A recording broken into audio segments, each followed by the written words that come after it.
తెలంగాణ ఛత్తీస్గఢ్ సరిహద్దుల్లోని కర్రెగుట్టల్లో భద్రతా దళాల కూంబింగ్ కొనసాగుతోంది. మావోయిస్టులు ఏరివేతే లక్ష్యంగా ఆపరేషన్ కగార్ కొనసాగుతోంది. బీఎస్ఎఫ్, ఎస్టీఎఫ్, డీఆర్జీ బలగాలు కర్రెగుట్ట ప్రాంతాన్ని జల్లెడపడుతున్నాయి. సాయుధ బలగాలకు మావోయిస్టు దళం ఎదురుపడడంతో కాల్పులు జరిపారు. ఈ కాల్పుల్లో ఒక మహిళా మావోయిస్టు మృతి చెందారు. మిగతా దళ సభ్యులు తప్పించుకున్నట్లు వార్తలొస్తున్నాయి. మృతి చెందిన మహిళా మావోయిస్టు వద్ద నుంచి విటమిన్, ప్రోటీన్ ఇంజెక్షన్లను భద్రతా బలగాలు స్వాధీనం చేసుకున్నాయి. కర్రెగుట్టల కింది భాగంలో భారీ స్థాయి ల్యాండ్ మైన్లతో మావోయిస్టులు ప్రొటెక్షన్ ఏర్పాటు చేసుకున్నారు. ల్యాండ్ మైన్ పై కాలు వేయడంతో బ్లాస్టింగ్ జరిగి 2 జవాన్లకు గాయాలయ్యాయి. సెర్చ్ ఆపరేషన్ నిర్వహిస్తుండగా ల్యాండ్ మైన్ పేలి 204 cobra company assistant commandant Sagar బోరిటేకి తీవ్ర గాయాలు అయ్యాయి. ప్రస్తుతం పరిస్థితి విషమంగా ఉన్నట్లు తెలుస్తోంది. ఆర్మీ హెలికాప్టర్లో హుటాహుటిన ఆయన్ను బీజాపూర్ ఆసుపత్రికి తరలించారు. ప్రస్తుతం ప్రతికూల పరిస్థితుల్లో కూంబింగ్ ఆపరేషన్ కొనసాగుతోంది.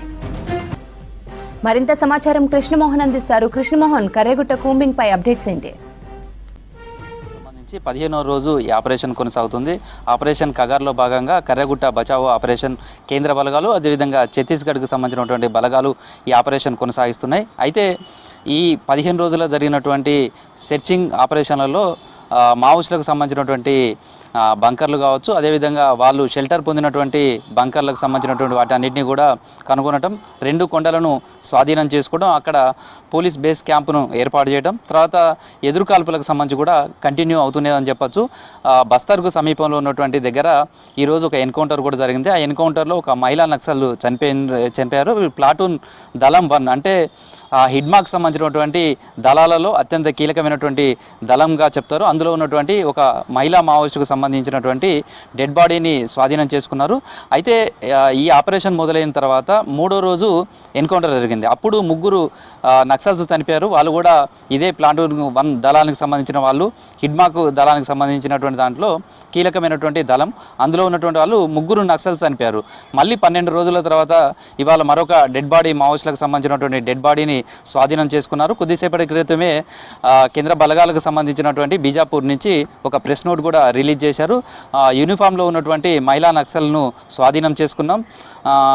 ఈ డెడ్ బాడీకి సంబంధించి దగ్గర ఒక 303 రైఫిల్ను స్వాధీనం చేసుకున్నట్టుగా కూడా ప్రకటనలో చెప్పారు. దీంతోపాటు చాలా వరకు ఆయుధాలను కూడా ఇప్పటివరకు స్వాధీనం చేసుకున్నాం. మావోయిస్టులకు సంబంధించినటువంటి కీలక సమాచారాన్ని కూడా పూర్తిగా తమకు అందుతుంది. ఈ సెర్చ్ ఆపరేషన్కు సంబంధించి కూడా పెద్ద ఎత్తున కొనసాగుతుంది. ఇప్పటికే మావోయిస్టుల టార్గెట్గా ఈ కేంద్ర బలగాలు కావచ్చు, ఇటు ఛత్తీస్గఢ్కి సంబంధించిన కావచ్చు, ఇవన్నీ కూడా బలగాలు ముందుకు వెళ్తున్నాయి. అయితే చాలా చోట్ల ల్యాండ్ మైన్స్ కావచ్చు, లేదా డిటోనేటర్లు కావచ్చు, ఇవన్నీ కూడా పేలుళ్ళు కూడా జరుగుతున్నాయి. వీటన్నిటి కూడా నిర్వీర్యం చేస్తూ కేంద్ర బలగాలు ముందుకు వెళ్తున్నాయి. అయితే నిన్న జరిగినటువంటి ఘటనలో 2 జవాన్లు తీవ్రంగా గాయపడ్డారు. వాళ్ళను మొదట హెలికాప్టర్లో బీజాపూర్, అక్కడి నుంచి రాయపూర్ హాస్పిటల్కు తరలించారు. అయితే 2 జవాన్ల పరిస్థితి సీరియస్గానే ఉన్నట్టుగా తెలుస్తుంది. అందులో ఒకరికి సంబంధించినటువంటి పరిస్థితి సాగర్ అని, అతనికి సంబంధించి మాత్రం కండిషన్ చాలా సీరియస్గా ఉన్నట్టుగా సమాచారం వస్తుంది. ప్రస్తుతం అయితే జవాన్లకు సంబంధించినటువంటి జరిగిన ఘటన పైన ఇప్పటివరకు అఫీషియల్గా అయితే ప్రకటన చేయలేదు. కేవలం వాళ్ళిద్దరికి సంబంధించి తీవ్రంగా గాయపడ్డారు. వారు బీజాపూర్ను మొదట, ఆ తర్వాత రాయపూర్ హాస్పిటల్కు కూడా తరలించి ట్రీట్మెంట్ అందిస్తున్నామనేది చెప్తున్నారు. ప్రస్తుతం అయితే డిఆర్జీ బృందాలు కావచ్చు, ఎస్టీఎఫ్ బలగాలు, అదే కోబ్రా, సిఆర్పిఎఫ్, ఈ 4 సంబంధించినటువంటి బలగాలు కూడా సంయుక్తంగా ఈ ఆపరేషన్ అంతా కూడా కొనసాగిస్తున్నారు. బేస్ క్యాంపులకు సంబంధించి కూడా MI-17 హెలికాప్టర్ ద్వారా వాళ్ళకి కావాల్సినటువంటి వాటర్ కావచ్చు, లేదా మెడిసిన్స్, ఇతర ఆయుధాలు, వీటన్నిటిని కూడా ఇటు వెంకటాపూర్ నుంచి పంపిస్తున్నారు. ప్రస్తుతం అయితే మొత్తం 4 మావోయిస్టులకు సంబంధించి ఇప్పటివరకు ఆపరేషన్లో చనిపోయినట్టుగా మాత్రమే సమాచారం ఉంది.